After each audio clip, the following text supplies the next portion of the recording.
దేవునికి మహిమ కలుగును గాక. మన ప్రభువును రక్షకుడైన యేసుక్రీస్తు నామంలో అందరికీ వందనములు. ఈరోజు పరిశుద్ధ గ్రంథంలోని వాక్యపఠనము యెర్మీయా 25వ అధ్యాయము 27వ వచనం నుండి 31వ వచనం వరకు. నీవు వారితో ఇలాగు చెప్పుము, ఇశ్రాయేలు దేవుడును సైన్యముల గతిపతియునైన యెహోవా ఇలాగు సెలవిచ్చుచున్నాడు. నేను మీ మీదికి పంపబోవు యుద్ధము చేత త్రాగి మత్తిల్లి కక్కుకొనిన వారి వలనే ఉండి మీరు మరలా లేవకుండా పడుదురు.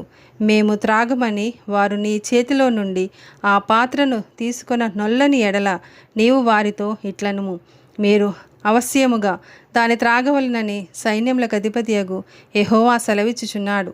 నా పేరు పెట్టబడిన పట్టణమునకు నేను కీడు చేయ మొదలు పెట్టగా మీకు శిక్ష లేకుండా పోవునా, మీరు శిక్షింపబడకపోరు.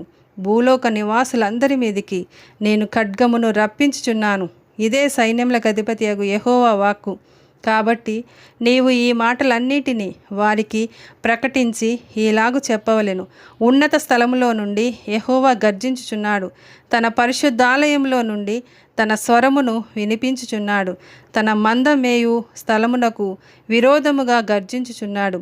ద్రాక్ష గానుగను త్రొక్కువారి వలె అరచుచు ఆయన భూలోక నివాసులకందరికీ విరోధముగా ఆర్భటించుచున్నాడు. భూమి అంతము వరకు సందడి వినబడును. యెహోవా జనములతో వ్యాజ్యమాడుచున్నాడు. శరీరులందరితో ఆయన వ్యాజ్యమాడుచున్నాడు. ఆయన దుష్టులను ఖడ్గమునకు అప్పగించుచున్నాడు. ఇదే యెహోవా వాక్కు. ఆమేన్.